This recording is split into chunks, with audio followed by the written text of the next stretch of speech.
kelompok 9 mendapatkan materi tentang USG. Sebelumnya, kami akan memperkenalkan diri, mulai dari sebelah kiri saya. Perkenalkan, nama saya Ahsanul Holil. Perkenalkan, nama saya Asmaul Husna. Perkenalkan, nama saya Dian Fadilanjani. Perkenalkan, nama saya Deola Fajar. Perkenalkan, nama saya Rubin. Oke teman-teman, selamat menonton. Bye. Bye-bye.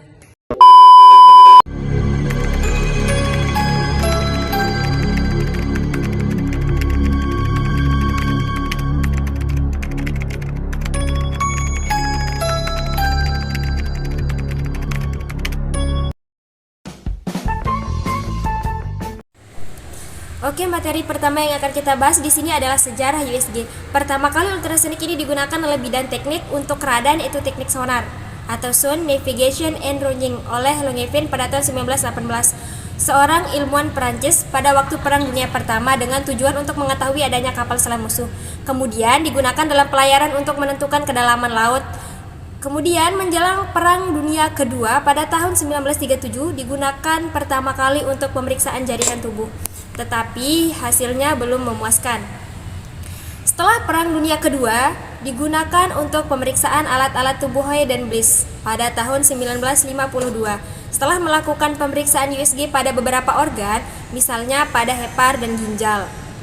Namun sekarang USG merupakan alat praktis dengan pemeriksaan klinis yang sangat luas.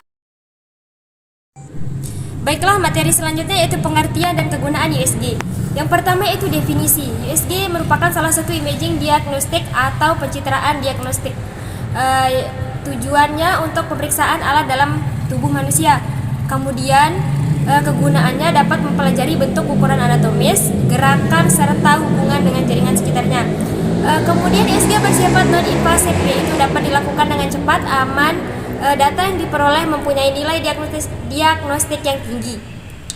Kemudian kontraindikasinya tidak ada karena pemeriksaan ini sama sekali tidak akan memperburuk penyakit penderita atau pasien. Selanjutnya yaitu komponen utama USG. Yang pertama ada Pulsar, yaitu alat yang berfungsi sebagai penghasil tegangan untuk merangsang kristal pada transducer dan membangkitkan pulsa ultrasound.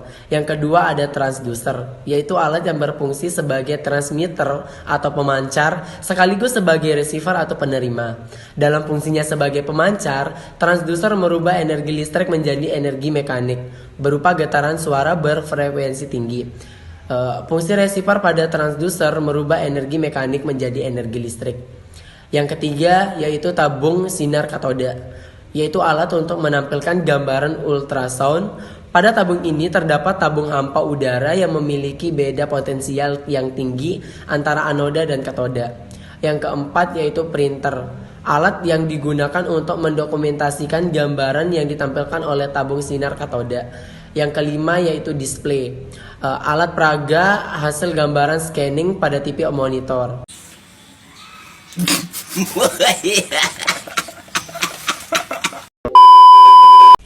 Oh iya, USG ini dibagi menjadi 4 loh. Yang pertama itu ada USG 2 dimensi, di mana USG 2 dimensi ini terbilang cukup efektif untuk mendeteksi kelainan pada organ dalam seperti janin bayi, serta dapat mengukur panjang dan lebar massa di dalam organ.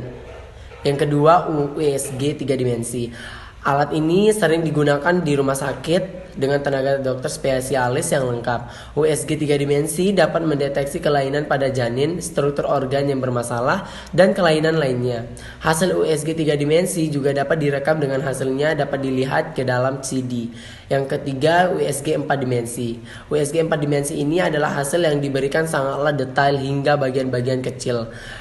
Kelainan organ menjadi lebih detail dan dapat ditampilkan di monitor dengan resolusi yang tinggi pula. USG Doppler, ya ini yang keempat. USG Doppler ini banyak digunakan di Departemen Obstetri dan Ginekologi. Kelebihan USG Doppler adalah alat ini sangatlah ahli untuk mendeteksi kecepatan aliran darah dari organ-organ seperti janin pada masa kehamilan ibu. USG Doppler juga dapat mendeteksi adanya gangguan pembuluh darah sekitar organ seperti trombos atau stenosis. Aplikasi klinik pemeriksaan ultrasonografi atau USG. Yang pertama, ultrasonografi obstetrik atau pemeriksaan kehamilan. Pemeriksaan ultrasonografi dalam kehamilan dapat berperan dalam deteksi kelainan janin, menentukan usia kehamilan, dan diagnosa dini kehamilan kembar. Berikutnya saya akan membahas ultrasonografi untuk kehamilan. Yang pertama yaitu konfirmasi awal kehamilan, yang kedua posisi dan kondisi plasenta, yang ketiga periksa denyut jantung janin, yang keempat ketahui bila pasien memiliki lebih dari satu bayi, yang kelima hitung usia kehamilan dan berat janin, yang keenam diagnosis kelainan janin, dan yang ketujuh ketahui jenis kelamin bayi. Kedua yaitu kardiologi atau ekokardiografi. Ekokardiografi merupakan salah satu sonografi yang digunakan untuk jantung, digunakan untuk diagnosa penyakit jantung. Berikut ini merupakan salah satu cara untuk kesehatan jantung, diantaranya yang pertama mengetahui adanya penyakit jantung bawaan, yang kedua menilai fungsi jantung, yang ketiga menilai kekuatan kontraksi otot-otot jantung, yang keempat menilai adanya kelainan katup, yang kelima menilai keadaan pembuluh darah koroner, yang keenam melihat terdapatnya trombus, yang ketujuh mengetahui adanya infeksi pada jantung, yang kedelapan menilai adanya peradangan pada jantung. Mencan komplikasi pada jantung dari penyakit-penyakit lainnya, misalnya infeksi virus dapat menyebabkan miocardititis, penyakit Kawasaki mirip dengan campak atau rubella dapat kerusakan pada arteri koroner. Yang ketiga yaitu abdomen. Beberapa kelainan abdomen yang dapat dideteksi dengan pemeriksaan USG antara lain, yang pertama obstruksi traktus gastrointestinal, yang kedua gastrokinis ankalotel, yang ketiga hernia umbilikalis, dan yang keempat hernia diafragmatika. Penata laksanaan ultrasonografi. Yang pertama, persiapan pasien. Sebelum pasien menjalani pemeriksaan USG, pasien harus memperoleh informasi yang cukup mengenai pemeriksaan USG yang akan dijalaninya. Informasi penting yang harus diketahui pasien adalah harapan dari hasil pemeriksaan, cara pemeriksaan termasuk posisi pasien, dan berapa biaya pemeriksaan. Sebelum melakukan pemeriksaan USG, pastikan bahwa pasien benar-benar telah mengerti dan memberi persetujuan untuk dilakukan pemeriksaan USG atas. Yang kedua, persiapan pemeriksa. Pemeriksa diharapkan memeriksa dengan teliti surat pengajuan pemeriksaan USG, apa indikasinya dan apakah perlu didahulukan karena bersifat darurat gawat, misalnya pasien dengan kecurigaan kehamilan ektopik. Hal yang perlu dipersiapkan antara lain mencocokkan identitas pasien, keluhan klinis, dan pemeriksaan fisik yang ada. Kemudian, berikan penjelasan dan ajukan persetujuan lisan terhadap tindak medik yang akan dilakukan. Selanjutnya, pemeriksaan USG memerlukan persetujuan tertulis dari pasien. Salah satu tujuan utamanya adalah untuk mencegah penularan penyakit berbahaya seperti HIV atau AIDS dan penyakit menular seksual akibat semakin banyaknya seks bebas dan pemakaian narkoba. Pemeriksa diharapkan juga agar selalu meningkatkan pengetahuan dan keterampilannya. Kemampuan diagnostik seorang sonologis sangat ditentukan oleh pengetahuan, pengalaman, dan latihan yang dilakukannya. Yang terakhir, persiapan alat dan bahan. Perawatan peralatan yang baik akan membuat hasil pemeriksaan juga tetap baik. Hidupkan peralatan USG sesuai dengan tata cara yang dianjurkan.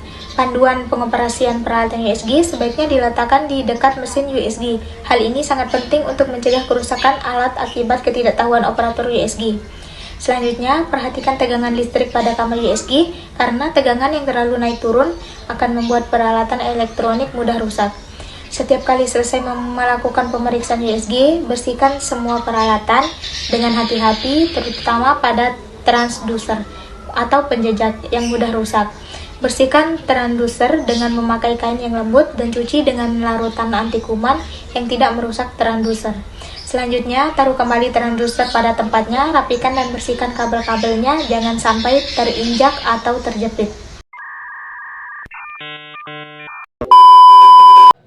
Selanjutnya, kelebihan USG. Yang pertama, pasien dapat diperiksa langsung tanpa persiapan dan memberi hasil yang cepat. Yang kedua, bersifat non-invasif sehingga dapat dilakukan pada anak-anak. Yang ketiga, aman untuk pasien dan operator karena tidak tergantung pada radiasi ionisasi. Yang keempat, memberi informasi dengan batas struktur organ sehingga memberi gambaran anatomis dan informasi fungsi organ. Yang kelima, dapat membedakan jenis jaringan dengan melihat perbedaan interaksi dengan gelombang suara. Yang keenam, dapat mendeteksi struktur yang bergerak seperti pulsasi fatal.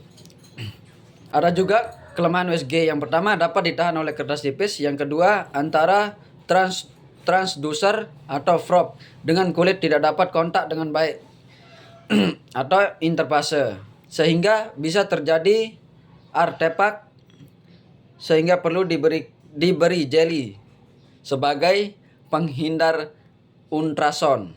Yang terakhir, bila ada celah dan ada udara, gelombang suara akan dihamburkan.